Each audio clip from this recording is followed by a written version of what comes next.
Hey, everybody. Thanks for tuning in to another Tuesday's chat with Otram. Same format as always, nothing really planned. Uh, just here to answer whatever questions I can. Uh, yeah, and talk about cruisers or whatever. So, yeah, again, no real plan. Yeah, no real awesome news from the shop this week. Just plugging along with work, but nothing exciting. Everything's just been like, timing belts and routine maintenance for the last 2 weeks. I'm really, really close to having the 80 series bumper done finally. I finished welded both of the swing out arms. I've got a few more welds to do on the actual main bumper shell and a little bit to finish up on the cooler basket. But I'm really hoping to prep that thing for paint tomorrow, so I can come into the shop while it's empty over the long weekend and spray it. Because I really, don't want to have to move customer trucks in and out during the week to spray epoxy. So yeah, I guess that's the big news. That's all that's really going on this week. So yeah, just let me know what questions you guys have or what you want to chat about, and hopefully you can see and hear me okay. I reorganized my desk last night to try to clear up all the cable clutter because I had camera and microphone and video cords going everywhere. So hopefully I've got everything plugged back in properly and you guys can see and hear me okay. Because I don't have my headphones plugged in to actually be able to check and hear myself. What else? Yeah, short week this week. We're closed Thursday and Friday for Turkey Day, and then the weekend as usual. I may go into the shop over the weekend to play catch up and paint that bumper. I don't know. It depends on how I feel after a trip up to PA for Thanksgiving. That was the other thing that came. The new Otram shirts finally came in. I got the test batch that I ordered in. Um, so yeah, Otram logo on the front and color Otram logo on the rear. Hopefully you guys can see that. And awesome, Phil. Thanks for letting me know you can hear me. And thanks for the compliment on the shirts. I finally got the logos right to where I could upload them. Oh, and please excuse the arm scratching. I got parts washer solvent down my arm today, and it itches so bad where it dried everything out. So when I had my graphics lady do the Otram logo, I sent her a picture of a 60 series and a picture of an 80 series, and I was like, kind of meld these together and make a Land Cruiser-esque logo, but not close enough that Toyota will yell at me for using one of the trucks in the logo. So it's kind of like an amalgamation of a 60 and an 80, or at least that's what we were shooting for. Our very first logo was like a little box pickup truck, and we finally changed it a couple of years ago. A friend of mine, Laura, did our logos, and she does our banner ads. Did her up on I Hate Mud. Because I do not have graphic skills.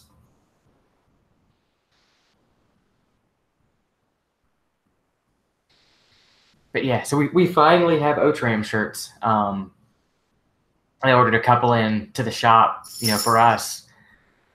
Yeah, and then there's a link below in case anybody wants them. Does Toyota sell the big cans of chassis grease? I'm not sure. I got that can from Bino on Mud. He had made like an Instagram post or something about them, and I messaged him to see if I, could buy some. And I got that one can from him, and I haven't ordered any since, and I should because I really love that stuff. But I haven't actually called my local guys to run the parts number past them to see if they can get it. I would assume that since Beano can get it, that it's an available product, but I don't know if he's like worked out something with Toyota of Japan to get it. So he would be the best source of it. So it's Land Cruiser Parts and Consulting is his business, or Beano on Mud. It's really nice grease. It's just really smooth. We bounce back and forth. Before I got that can of grease, I was using the Liqui-Moly Langzeitfett German Moly grease. And it's really nice as well. And a buddy of mine was a distributor for Liqui-Moly, but he has since moved, so I don't have a Liqui-Moly connection. So we've gone back to the Valvoline Moly grease, that you can get at any of the parts stores, just because that's the easiest to get, and I always forget to pre-order it. But yeah, I got it through Beano. I don't know if it's something that he's continually bringing in, or if it was just a one-off thing, and I got lucky to get a can. But yeah, it's super nice. Theoretically, I'm going wheeling with him next week, so I'll have to remember to ask him.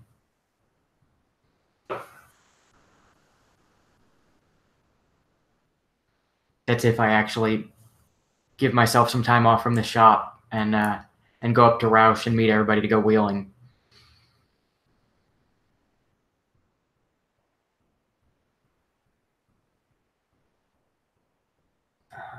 Yeah. I think we still have the can at the shop to get the part number off of. I'll just have to figure out where we put it. We kept it because it was such a cool looking can. But yeah, I don't know where I put the part number. And yeah, anytime hanging out with Beano is a good time.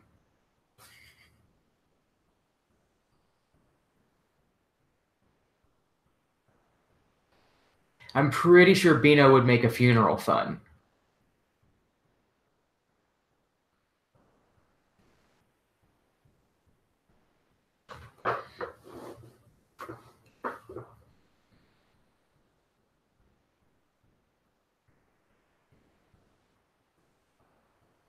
But yeah, the Toyota grease and the Liqui-Moly, they're like thinner and smoother, so it's easier to pack them like into the Burfield, like into the cage.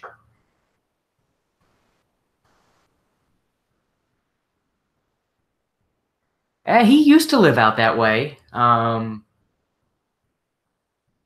guess New Mexico, so not that much out that way. He was like New Mexico, and then Atlanta, then Colorado, and now he's back on the East Coast. I think New York somewhere. Yeah, I haven't hung out with him in quite some time, but it's always fun when Beano's around.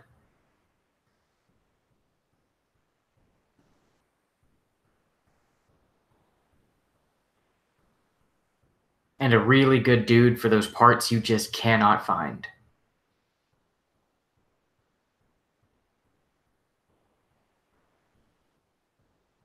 I think he's got the entire parts catalog memorized.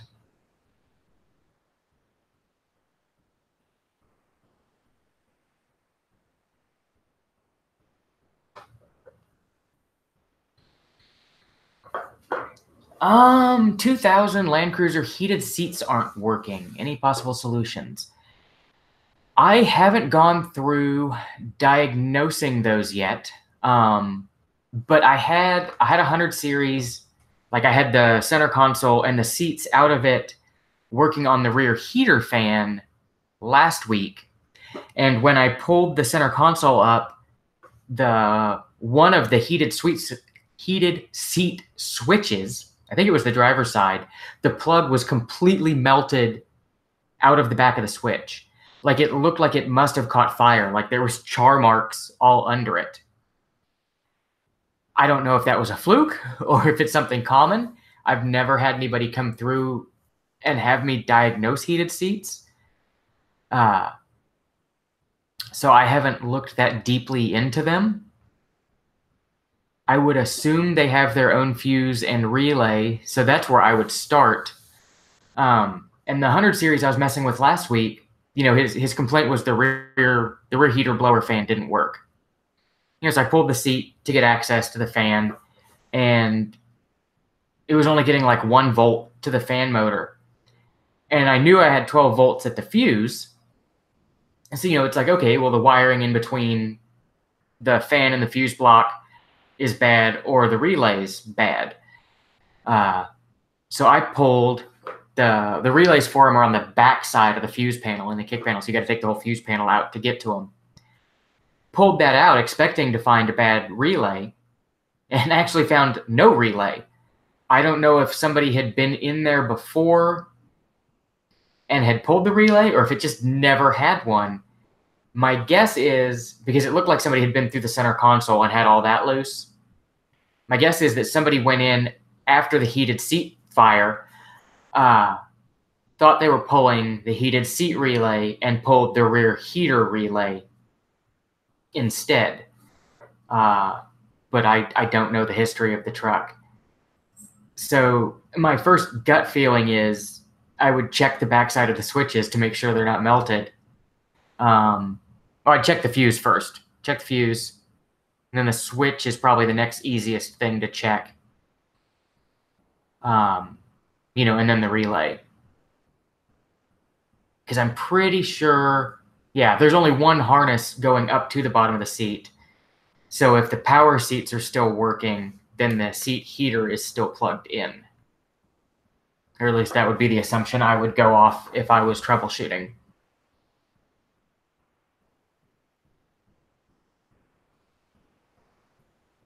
Unfortunately, I can't pull the wiring diagrams here at home. I've got to be at the shop to be able to access them.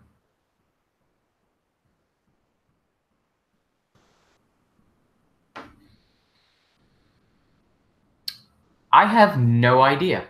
I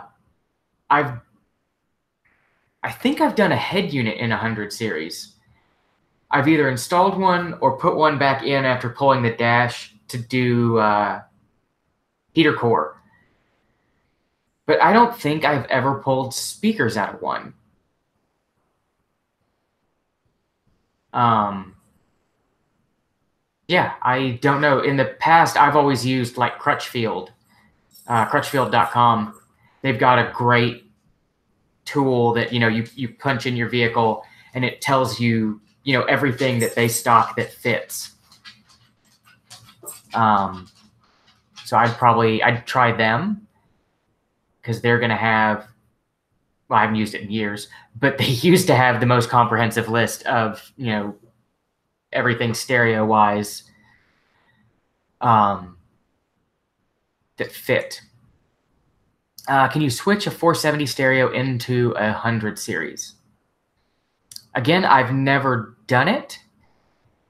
Most of the time, Toyota wires for all of the options.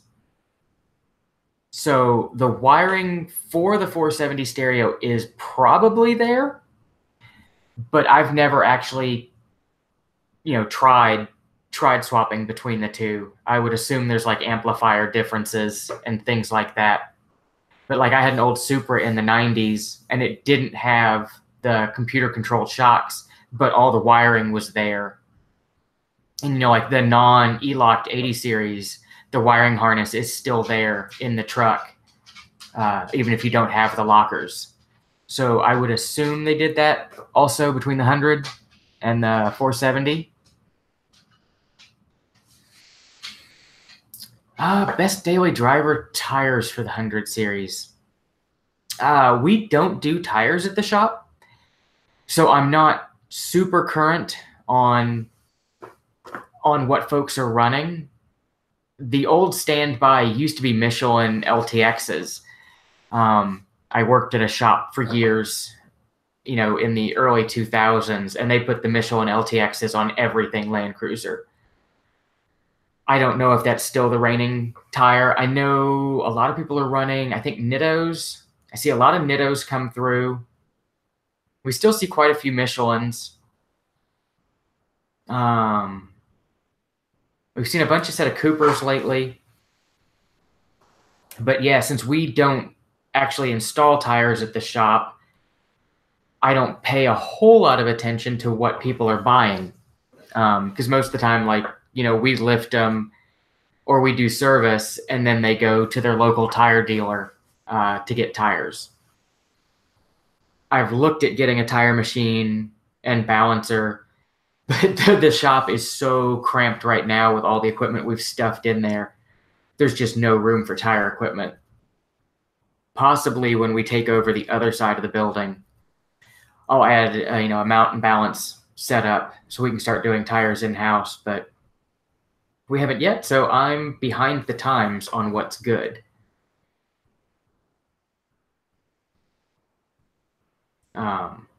When I needed tires for my wife's Prius, I just went down to the tire shop that we use a lot here in town, and asked their recommendation.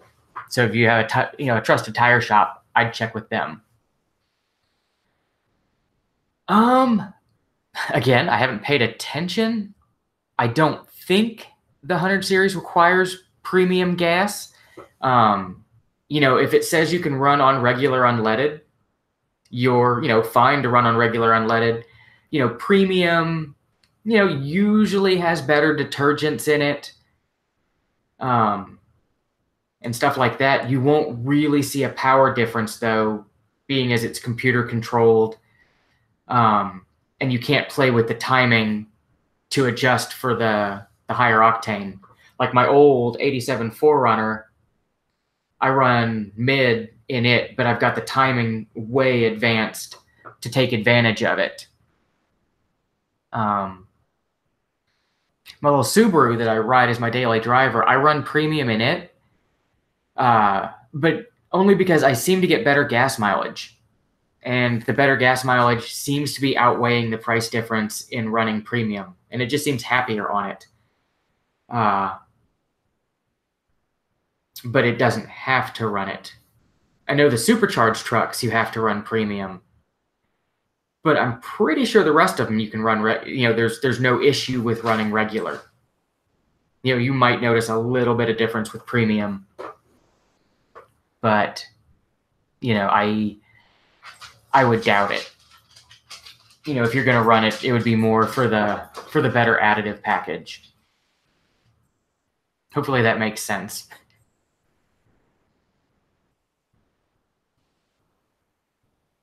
It almost seems like it's more important to go with a top tier gasoline than it is, the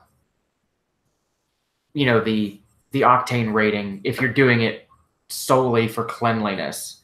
If you have, some kind of engine tuning that requires premium, then yeah, you need premium. But the top tier gas, and I haven't looked at the list yet lately, but it used to be like Exxon, Citgo, Sunoco. There's like a website that lists everybody that's making or meeting the top tier mixtures as far as detergents and additives. But those gases seem to be better on an engine than, the bottom of the barrel, super cheap gasoline.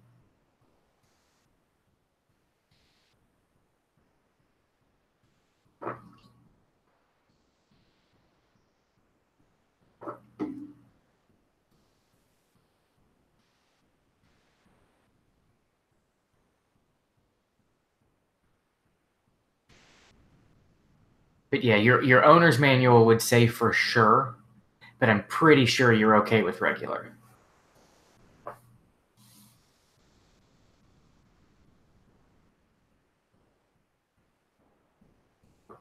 No problem. Hopefully that wasn't too rambling of an explanation.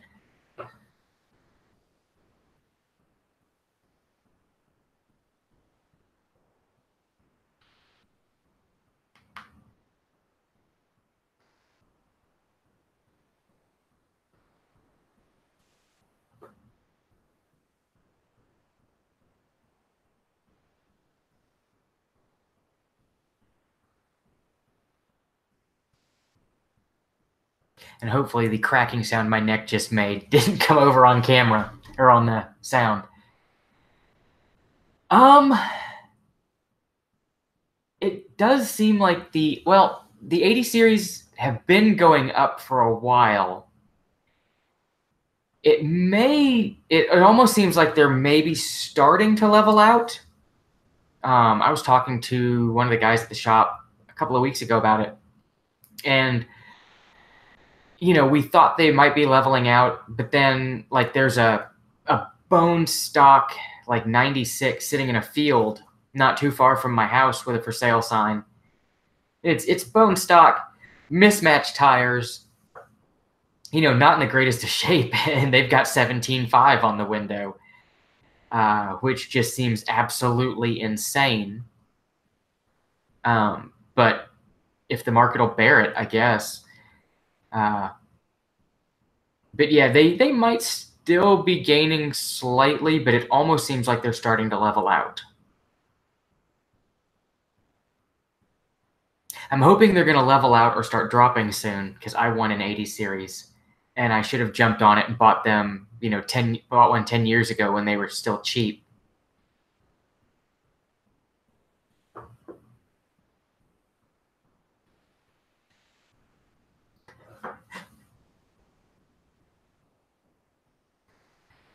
Yeah, the guy with the truck in the field probably does know what he's got. There's an 80 at a lot that I pass every day on the way to work, and I want to say his is 30K, and it's got 4x4 labs, bumpers. It's got a rooftop tent and a rack, and the suspension. But man, 30K. Granted, it's also been sitting there for probably close to a year and hasn't been sold, so maybe the price isn't, or maybe the price is as insane as I think it is.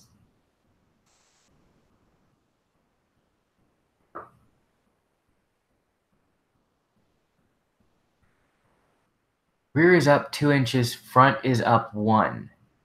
It depends on where you're measuring. If you're measuring to, never mind, I didn't read the whole question. Can you still use factory shocks? I don't know. I've never actually measured extended compressed lengths on the factory ones. My guess is that they would still work, because the auto height controlled trucks, use the same shock from low, neutral to high. But it may limit wheel travel.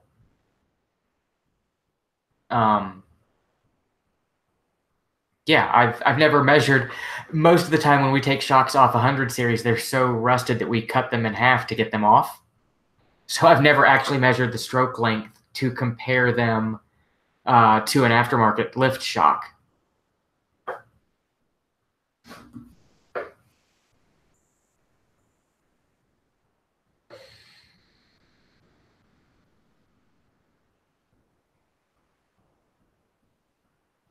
My gut says they're probably close, but you may run out of extension.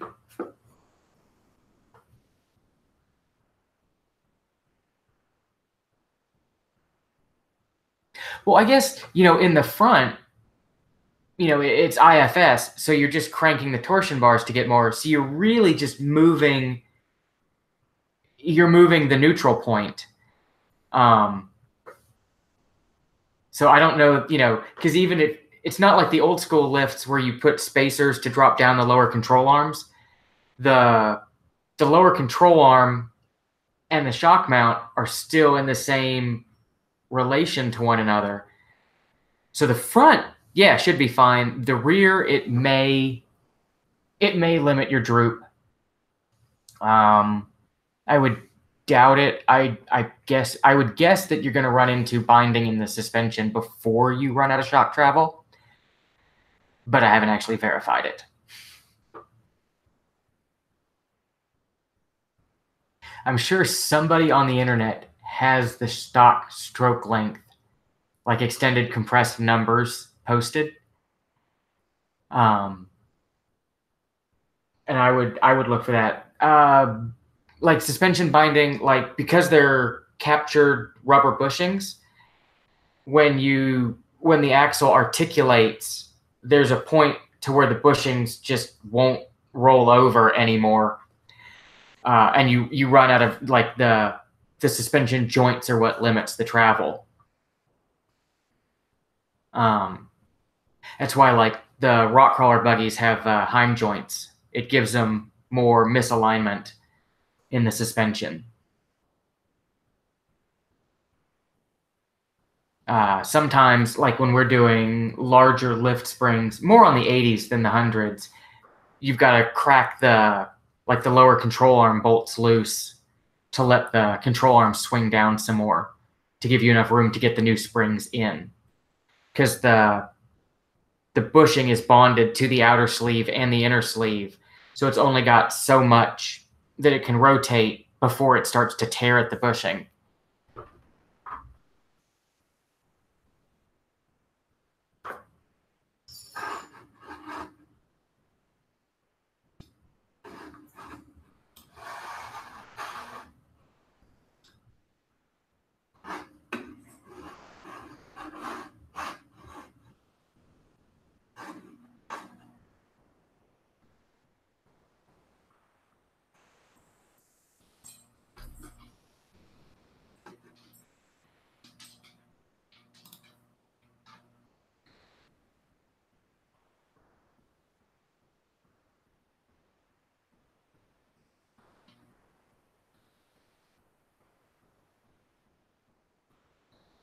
It's not time, buddy. You still have 33 minutes. 33.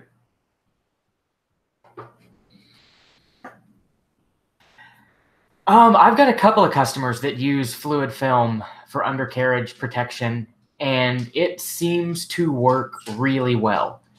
Um, I like that option much better than an undercoat. Like the heavy rubberized undercoat seems to promote rust.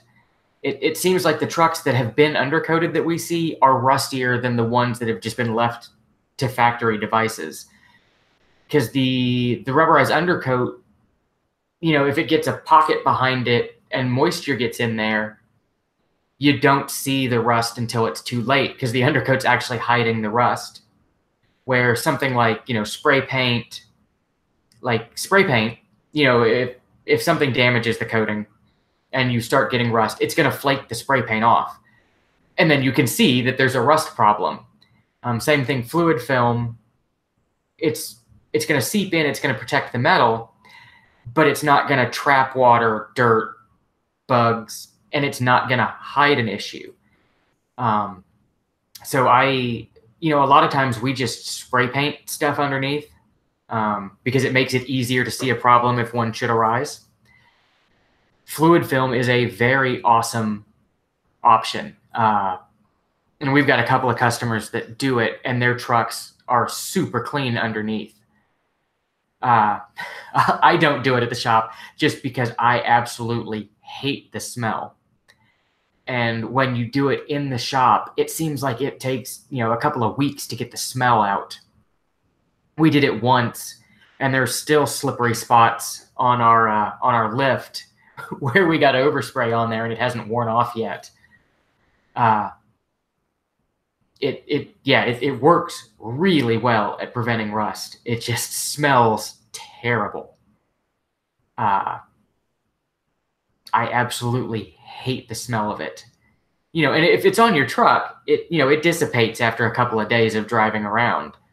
But putting it on, man, does it smell bad. And, a lot of people don't mind the smell of it. I don't know if it's just something that I take particular offense to. But yeah, not a fan of the application of fluid film, but definitely a fan of the protection it offers.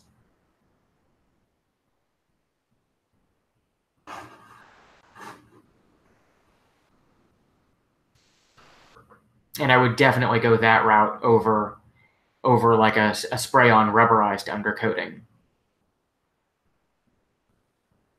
one of our customers just had some not undercoating done, but like a undercarriage treatment, and it was like called like sweet oil or something, and it looks like black spray paint, and it's thin, but it's it almost looks like a really thin plasti dip. So I'll be interested to see how that holds up. He's super particular about his truck, so I'm sure he did a ton of research before going with that option as an undercarriage treatment. And for the life of me, I can't remember what the name of it was. It was like something like sweet oil. Yes, please wait until after I look at it, because when it's fresh, it's so slimy when you're trying to work under a truck that's just had it sprayed. You can't avoid just getting coated head to toe in it. It's so gross. We've got one customer that used red wheel bearing grease on all of the exposed rust underneath of this truck. Like, it's just got red bearing grease smeared over the frame, the suspension, everything. And every time you work on that truck, it looks like you've been like in a mass murder because you're just covered in red because it's everywhere. And you bump into it and it's in your hair, and it is so gross.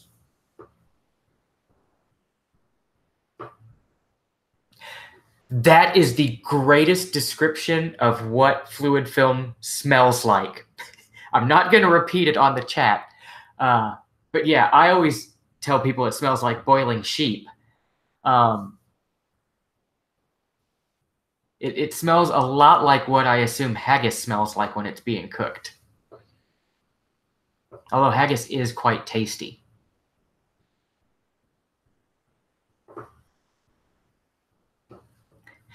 So, a funny thing, nobody that works at the shop owns a Land Cruiser.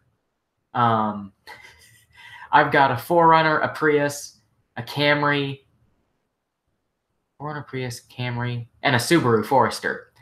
And Danny's got a 4Runner and an Acura, and Blue's got a Tacoma and a Prius. None of us have Land Cruisers. I had a 60 series back in the day until it rusted away. 70 series is my all-time favorite, but those are pretty much unobtainium here. My second favorite would be the 80 series. And like, I've got 80 series axles in my 4Runner, so I guess I have part of a Land Cruiser. But yeah, 80 series is probably my favorite.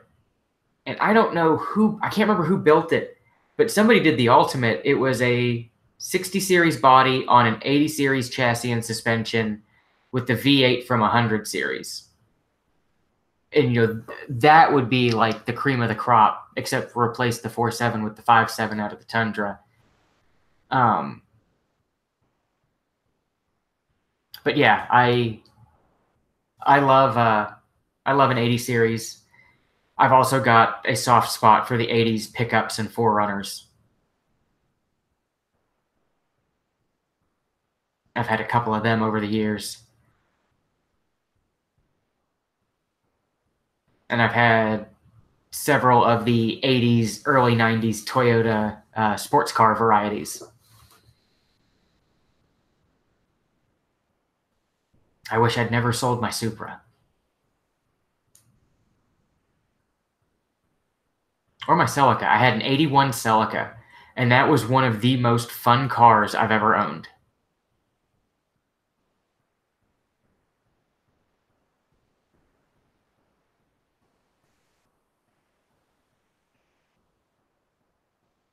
But right now, no Land Cruisers. I just live vicariously through all the cool mods that we get to do for other people at the shop. I keep talking about buying an 80 series and building it as a shop truck so that I have something to wheel again. but I keep spending money on tools instead of trucks. So that hasn't come to fruition yet.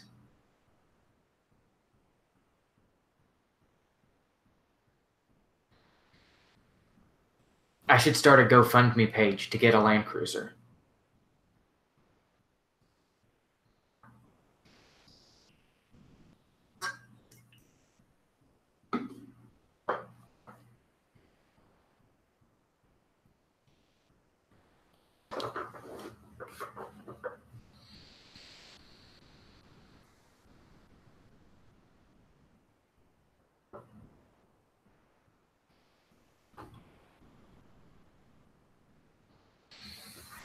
How would I design a 300 series?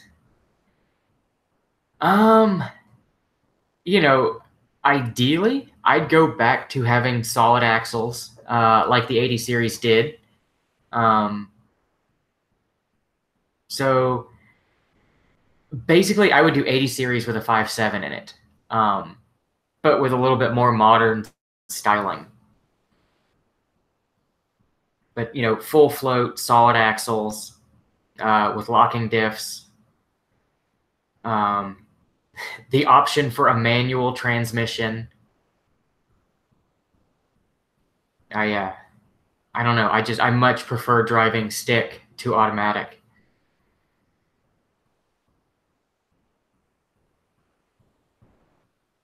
Even though I'm getting lazy as I get older, and sometimes an automatic is nice, like sitting in traffic, I still much prefer having stick shift. So yeah, stick shift, 5.7. Let's throw a supercharger on it, solid axles and lockers, and coil spring suspension, with none of the funky auto height control, KDSS, none of that jazz. Easy to modify.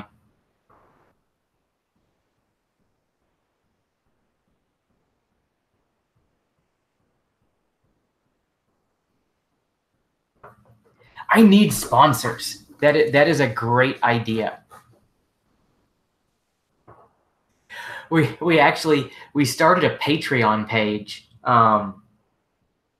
for people to sponsor the videos, because after I started making videos, I discovered that I have a camera addiction that might rival my tool addiction.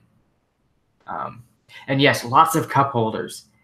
Every Toyota I've ever owned has had like 0 cup holders.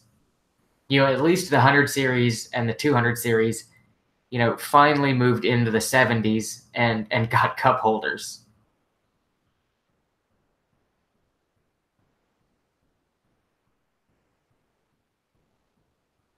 What was it? It's the new Subaru, the Subaru SUV. And I can't remember that it's like the Ascent or something like that. Somebody was making fun of the amount of cup holders it has. I think it's in the 20s. It had some kind of crazy number of cup holders.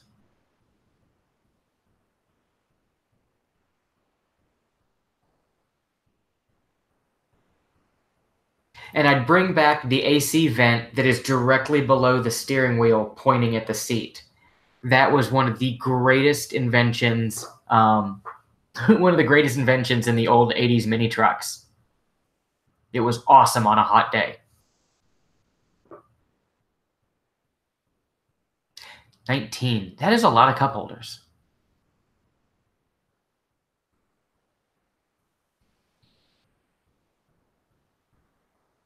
Oh, and I'd put the super awesome built-in refrigerator / ice maker that the 80s minivans had.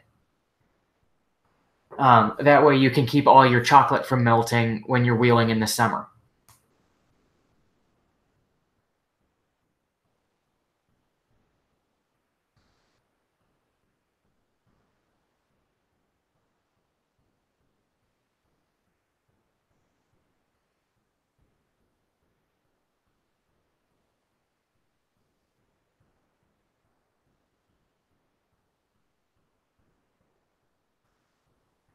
Oh, and I think I just heard my wife pull up, so get ready for the dogs to start barking nonstop. I'm actually going to look out the window and see if she's here, and I'll turn the porch light on.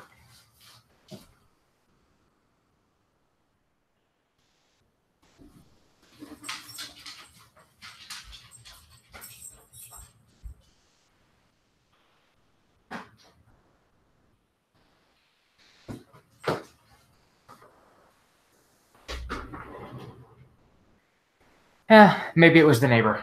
I thought it was my wife coming home. Yeah, I did notice I was doing lockers. Was it lockers? No, it was a auxiliary tank on the 200 series, and I was looking all over for some place to put the fuel gauge and switch. And I popped the armrest open, like maybe I'll put it in the center console, and realized there was a cooler in there. And that was an awesome option. And to Enrique's question about CV axle replacements for the LX470, we've pretty much gone to just using the Toyota ones. They're expensive, but they seem, they're Toyota ones. They hold up better than the aftermarkets and the remans. Like the remand axles, at least the ones we've gotten have just been terrible. And the aftermarket ones just don't really seem to last. I was running aftermarket shafts on our old Camry, and you'd get about a year out of them before the boots just completely disintegrated. And, you had to change them again.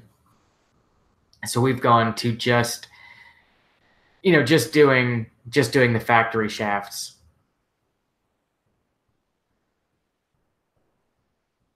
We've had the best luck with them.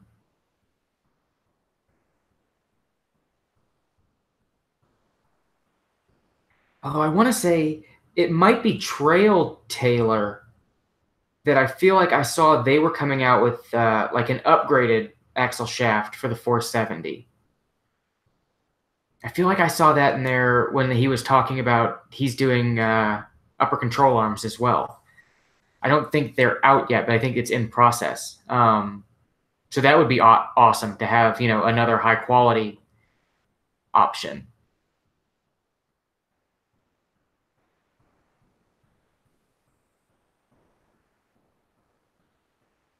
Yeah, it may be Trail Tailor's Instagram that I saw it on.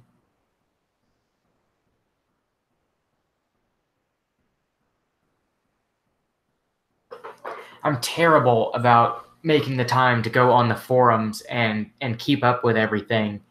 But like I'll skim through Instagram every now and then, like while I'm waiting in line somewhere. So that's how I get my news lately.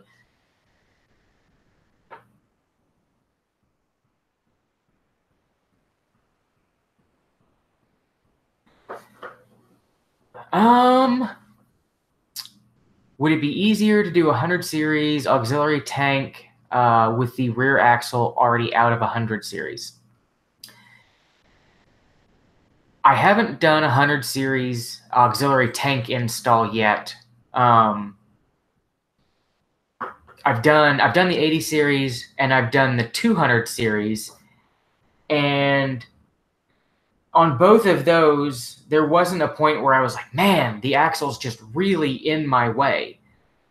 There's a couple of spots like where you're reaching up to undo like the fuel filler neck off the tank that maybe it would be slightly easier if the upper suspension wasn't in the way, but it wasn't in the way enough to make me consider moving things. So yeah, I don't think you'd notice a huge difference doing it with the axle in or with it out. I'm trying to think. Yeah, because like the 80 series one, the first one I ever did, I guess the first two I ever did, I did them in my driveway, just laying on my back with the truck on the ground. And it was, it was fine. So yeah, I'd probably go either way. If it's out and staying out, then yeah, wait till the tank comes in. But if it's easier to put the axle back in to make it a roller, I don't think it'll be in your way.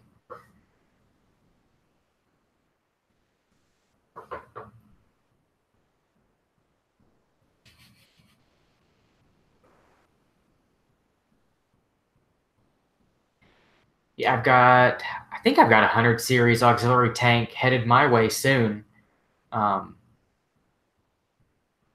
it'll be interesting to see if there's much difference between installing it and the earlier and later ones.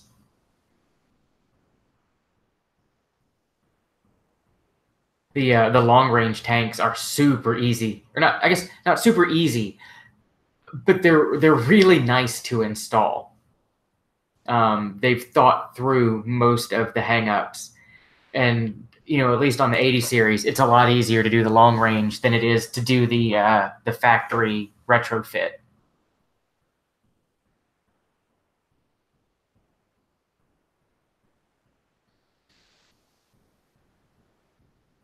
Yeah, I'll be interested to see what it looks like, because we're starting to see more and more and more 100 series to come through the shop. The 100 series seems to be the up and coming cruiser. I was looking through like our video analytics today, and by far the 100 series content on our channel is the most watched out of anything.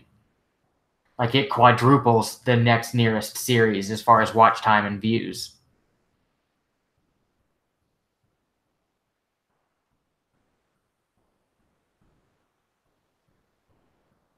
It's awesome that Georg and Ward are bringing in the long range tanks, and they're also super awesome to deal with. If you have questions or issues with install. I had a quick question on the 200 series when I was installing, because it didn't quite match the instructions, and quick call to Georg, and everything was sorted and good to go.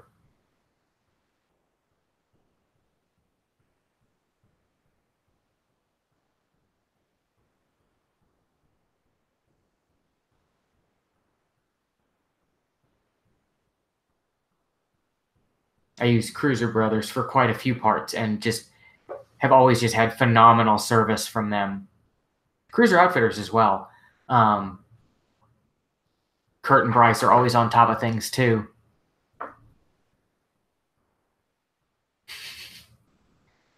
So you're telling me I should do a stereo and wheels video?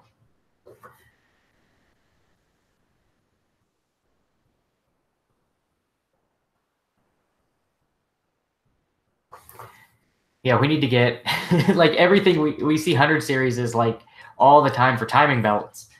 And I need to go back and do an updated timing belt video because I'm not happy with the quality of the audio on the first one. But yeah, I need to go, well, when it comes through the shop, do CV axle replacement video for the 100 series. A couple of the other things like that. The more general maintenance. You guys are fine. It's not time yet. You've got 11 minutes. 11 minutes. And you got to wait.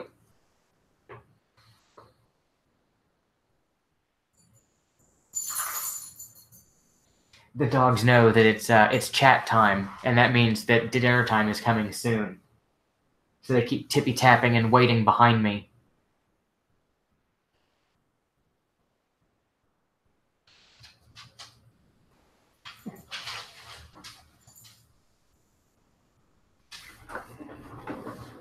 Atticus is very stealthily hanging out on the floor, just waiting.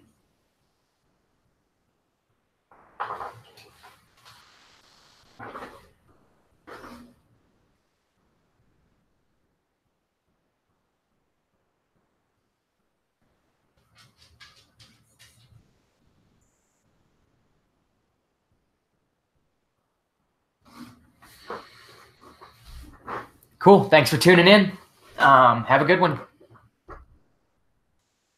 And in case I forget, to everybody that's watching in the US, have a happy Thanksgiving on Thursday. And for everybody that's not in the US, have a happy Thursday on Thursday.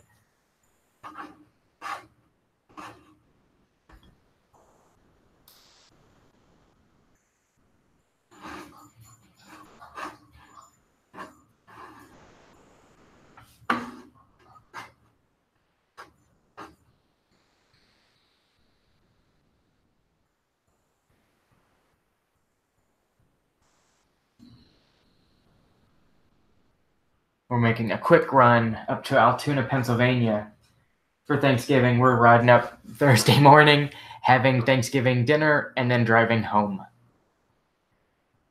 So it'll be a really quick trip, but hoping to get some housework done. I put the last coat of drywall mud up in the bedroom over the weekend.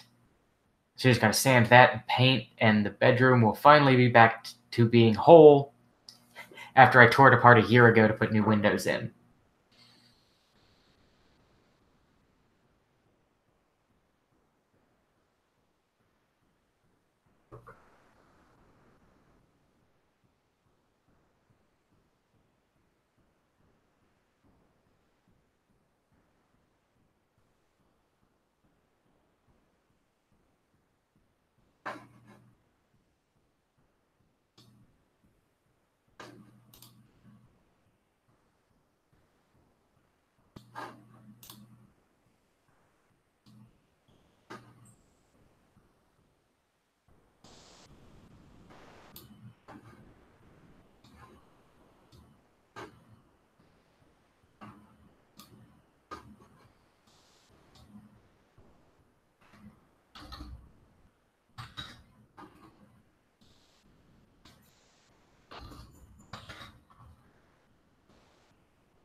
Cool. Yeah. Thanks again for tuning in. It's fun answering, or at least trying to answer folks' questions. Yeah, it's an enjoyable time. I like seeing what everybody else is up to, and it's awesome that folks tune in to chat. Yeah, and we'll be back next Tuesday. Same bat time, same bat place.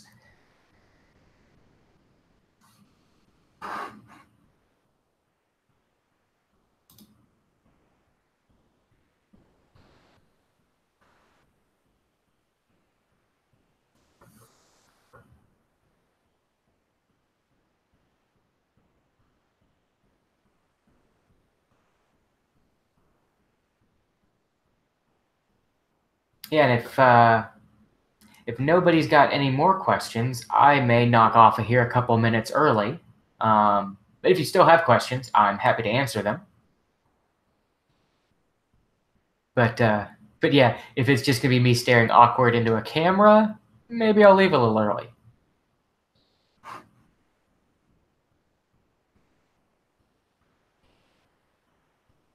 No problem.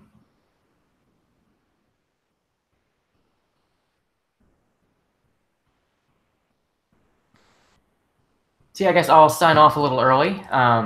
Thanks to everybody for tuning in for Cruiser Chat.